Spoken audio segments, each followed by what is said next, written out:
Yo, what's up, guys? Welcome back to a brand new video over on PrizePicks. I got my 4 favorite plays for you in the World Cup for Tuesday. But first up, do me a huge favor, drop a like on this one. Takes you 2 seconds, completely free. And if you guys get to 80 likes, I'm going to drop in a bonus pick for tomorrow's video. We usually just do 3 picks. Today we're doing 4 because you guys smacked the like goal yesterday. And guys, we got some pretty big games today. You got Portugal playing, Ronaldo playing.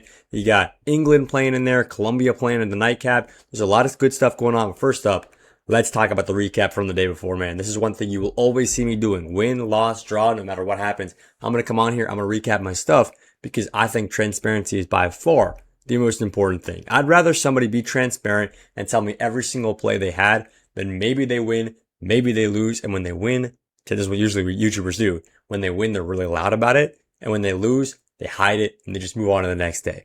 I'm here recapping every single play. And guys, we smacked the free play. We smacked out the free play. Holland to score a goal, bro, ended with 2. Messi underpasses, Nepal underpasses, smack, smack. Guys, these 3 plays were not the free play I posted on YouTube. These were the free plays that I posted in the Discord. The Discord is 100% free, and now that's 2 days in a row where we have smacked out a 5.5x and then a 5x just yesterday, man. 2 days in a row, and you are up over 9 units just from 2 days telling my free 3-mans that I'm giving out on Discord. So if you guys are not in the Discord yet, man, join up in the Discord. It's 100% free. That's the first link in the comments. I want you guys to all join up in there, and it's really free, so no reason not to be in there. Now, let's talk about the YouTube play. And well, first up, correlation, man. Correlation works a lot. This is correlation here, esports correlation, 2 guys on the same team on the under. And this is, what is it called? Soccer correlation, 2 guys on the same team on the under. Guys, this stuff works. And I want to make one thing super clear. We cashed out a 5.5x on Sunday and a 5x on Monday. So yesterday. The reason why we take these long shot picks is because they're profitable and because we don't have to win every single pick, man. I'll show you this. On Saturday we missed, Sunday we cashed out, yesterday we cashed out. This 5.5x means that it pays for 4 losing days and then we can have a profitable day. Yesterday paid for 3 losing days, then we can have a profitable day if we just hit 1. So if you guys are coming on here and you see we cashed out 2 days in a row and you expect, okay, if he cashed out 2 days in a row, he's guaranteed to cash out again. No. We are guaranteed to profit. And that means that we could literally lose 3 plays in a row, 4 plays in a row, even 6 plays in a row, and then cash out 2 of these 3-mans and then be back up. You got to be able to withstand a few losses and then get a win and then be profitable in the long term. It's about the math, guys, not about how much green you see on your screen. That's emotion. We're betting with math here. Now, let's talk about the YouTube play. Unfortunately, this one ended up missing. Mbappe drifted out wide way more than I thought he was going to. I honestly think he got kind of a little bit, frazzled after the game break for rain for like 2 whole hours. He really wanted to get in there and get back in the action of things. They ended up getting 2 more goals and he did go over on his passes. And then what happened was we expect Senegal to control possession. They ended up not controlling possession as much and they went on the unders. Now, on the VIP, we're not exactly done yet. We have had a few losses today, but then there is this one that is still live. Doesn't look great, but it's still alive. So technically 5 units of a loss, but it's not over yet. And guys, this might look horrible, right? Why is this guy giving out 5 picks that he just lost out? These are long shot picks. Once again, these are even longer shot picks than the ones that go on the Discord. These are 4-man power plays. We need 4 things to go right for us to happen. And we're going to have bad losing days. We're going to lose 5 plays in a row, 6 plays in a row. But then we're going to have winning days that are just like this, which is what happened literally a couple of days ago, where we profited 30 units in a single day, man. Because we sent out 8 PrizePicks slips and we cashed out 4 of them. When it goes right, it all goes right. And when it goes right, it pays for way more losses than you think. Now, talking about the Discord, free, join up in the Discord, man. Link in bio, you guys can get in there. And now let's talk about the plays for today, or the winnable real quick. Winnable is where I give out all my VIP stuff, or winnable is where you can get on the VIP. All my VIP stuff goes out on the Discord. But if you guys want to get on the VIP, bro, join up in the winnable.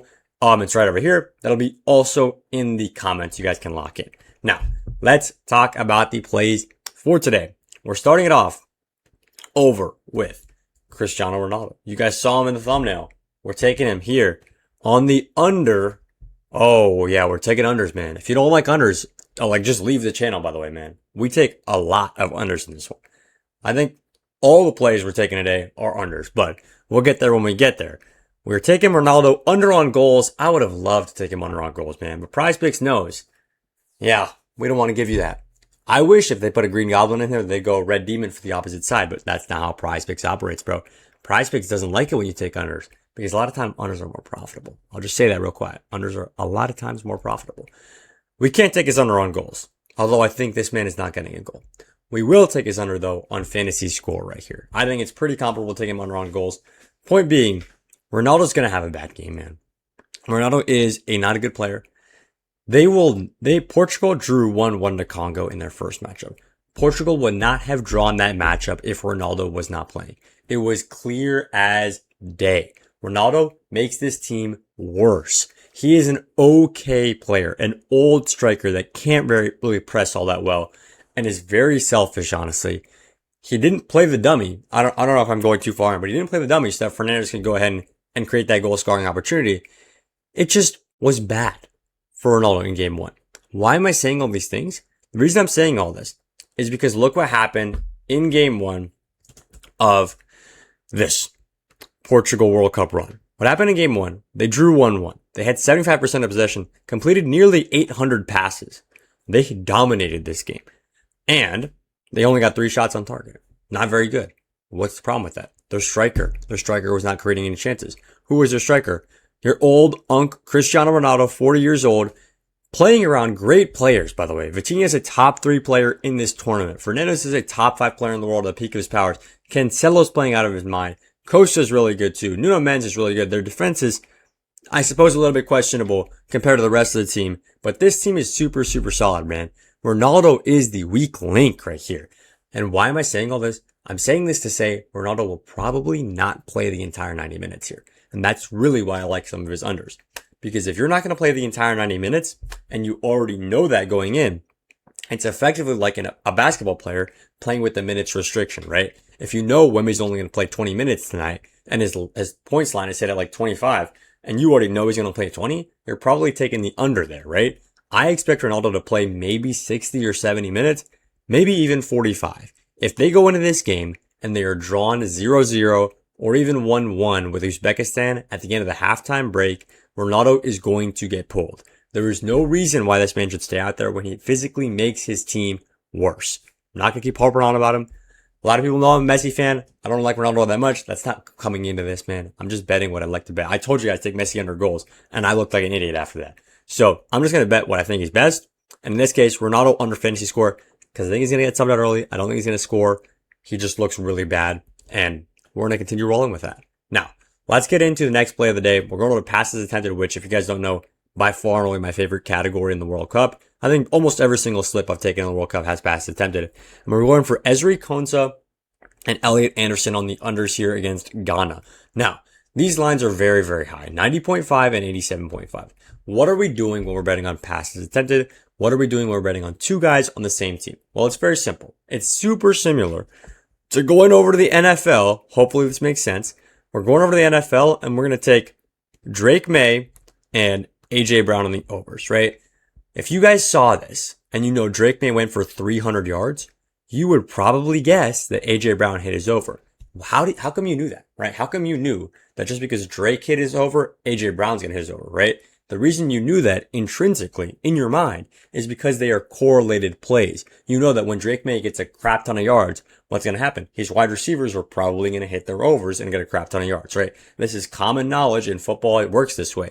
In soccer, even if you're new to soccer, you're learning it right now. In soccer, football, whatever you want to call it, it works the exact same way. When one player goes on the under on their passes attempted, it likely means the entire team did not control the ball as much as projected. Now let's just talk about what happened in this Portugal game. We were just talking about this, right? Portugal controlled the ball 75% possession in this one. And I'll tell you, I know these guys' lines because I study these lines, but Vitinha hit his over, Fernandes hit his over, even Ronaldo hit his over, Nuno Mendes hit his over. A lot of these guys hit their overs on their passes attempted because the entire team had more possession, so the entire team went over on their passes. Almost the entire team, right? It's not going to be 100%, obviously. And as a result, the Congo guys, a lot of them went on the under. We actually had a bet on Twanzebe and Wan-Bissaka here. And both of these guys, we took them on the overs at like 30 passes. Bro, they both had the under by a ton because they didn't control the ball very much, right? When your entire team doesn't control the ball, a lot of the players will go in the under. So what are we doing here? We're betting on one thing, but PrizePicks thinks we're betting on two. We're betting on one thing, which is that England will control the ball less than expected. They could still control the ball for like 60% of the time, right? But it's less than their projected possession.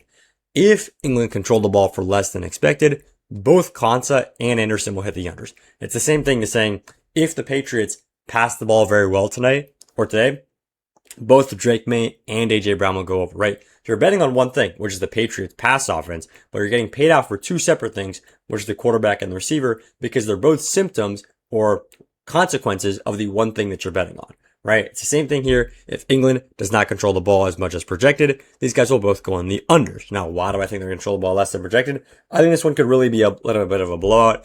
Ghana looked decent against Panama, but not all that good, and Panama is not that strong of a side. England are very, very solid. Coming off a super strong win against Croatia, I think it's possible that England go into the halftime break up 3-0.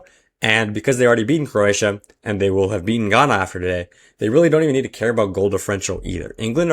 They basically just had their toughest task in match day 1, and they're just cruising, going from Croatia, which is a tough task, down to Ghana and down to Panama in match day 3. England are chilling, right? So what does this mean? If they're up 3-0 or 2-0 at the halftime break, I don't think they'll feel the need to press a ton. I think they'll be fine with letting Ghana control a little bit of the ball and not really feeling like they need to have possession all the time. Additionally, some of their guys might get subbed out. Now, let's get into the next play of the day. And this one's a little bit weird. First up, before we get into this play, man, drop a like on the video, drop a subscribe on the channel. A lot of you guys are new to the channel. A lot of you guys don't hit subscribe. I appreciate it if you do. I come on here every single night, sometimes at like 2 a.m. like right now, and record videos for you guys, telling you guys the best picks. And it is pretty consistent, and it does take a lot of work. So I appreciate if you guys drop a subscribe button, and it would help me out a ton. Now let's get into the last play of the day. We're going over the goalie fantasy score tab. Hopefully this play is still up by the time you watch it. We're going to that last game of the day, Congo versus Colombia, and we're taking the under on Lionel Mpasi. Hopefully I'm saying this name right. Lionel right here, the reason we're favoring him on the under is simple, man. He's going to get absolutely cooked. Colombia look like one of the dark horses of this team. This tournament, I should say. Colombia genuinely look ridiculously strong. And why am I saying all this? Because if Colombia have a very, very good game, which by the way, they had a great game in match day 1. They beat up on Uzbekistan 3-1. Uzbekistan didn't actually play that bad. It was 1-1 for a little bit, but then Diaz scored, and then they scored at the very end of the game. Colombia dominated this game. If Colombia dominate again against Congo, who I know they drew Portugal, but they wouldn't have drawn Portugal if Ronaldo didn't play. I don't think Congo are very strong. If Colombia destroy Congo, what's going to happen? The Congolese goalkeeper, Mpasi here, will have a really, really bad fantasy score. And that's really what we're betting on right here. If Colombia can score 2 goals, 3 goals, and Mpasi cannot rack up a ton of saves, if their shots are just clinical, then he will go on the under on fantasy score. And you saw here against Portugal, even though it was technically a good game from him, right? He only let in 1 goal against the Portuguese side. His fantasy score was still 3 because he didn't rack up a ton of saves. So I like this guy on the under here. The only way this would go over is if he has like a Vozinha type performance or an Eloy Room type performance. If you know, you know, where the opposing team is just firing kind of middle of the road shots, not high quality shots. And if they're firing a bunch of mid shots, then the goalie can just rack up a ton of saves on them and then go over on the fantasy score.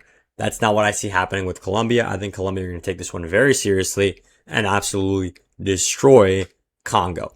This is super important as well for Colombia. I know I'm getting into a little bit deep with the groups, but I mean, I'm super locked into this World Cup. What can I say? If Colombia beat up on Congo a ton and then at least just get a draw against Portugal, they'll easily win this group. And maybe even more because Portugal drew against Congo, right? So if Portugal drew against Congo, Colombia's game against Congo is then more important because the more that they beat Congo, the more of an advantage they have on Portugal. Now, let's finish this play off with locking this in as a flex play, man. I know a lot of you guys are going to go, whoa, bam, you said never take flex plays. And I told you, don't take flex plays if they're 3-mans. What we do here is we can go over to Daily Grind Fantasy, which is a good EV tool, and you can just look at this. We're not even going to click on any of these picks or anything. We're just going to look at this tab. Plus EV plays. If you're taking these plays as a 2-man power, it's going to be a minus 136, right? That is what PrizePicks is giving you. They're basically saying the implied odds of every single pick that you're taking is minus 136. That's absolutely horrible. A 3-pick power, which is what we usually take on the channel, is a minus 122. A 4-pick flex is a minus 122 too, but a 4-pick power is minus 128. Now, I've got to explain myself a little bit here because everything we take on the VIP is 4-pick powers. You might go, bam, are you selling us? Why are we not taking flex plays? Well, the reason we take 4-pick powers on the VIP is because we're not really betting on 4 things. We're betting on 2, right? In this case, we're betting on team A to have a good game and then team B to have a bad game, right? So it's betting on 2 things. PrizePicks picking us out for 4 outcomes, 2 up here, 2 down here. Hopefully that makes sense, right? So we're betting on 4 things. You want it to either all hit or all miss. So a flex play doesn't really make sense because you're getting paid out. Like we want to get paid out when we get the full 4 out of 4 because it's more likely because we know we're just betting on 2 mans. That's all I got for this one, man. Take it as a flex play. Hopefully we can hit all 4, but if we hit all 3, we still make some money. If we hit 3 out of 4, we still make some money. That's all I got. I appreciate y'all watching and let's make some money on the World Cup on Tuesday.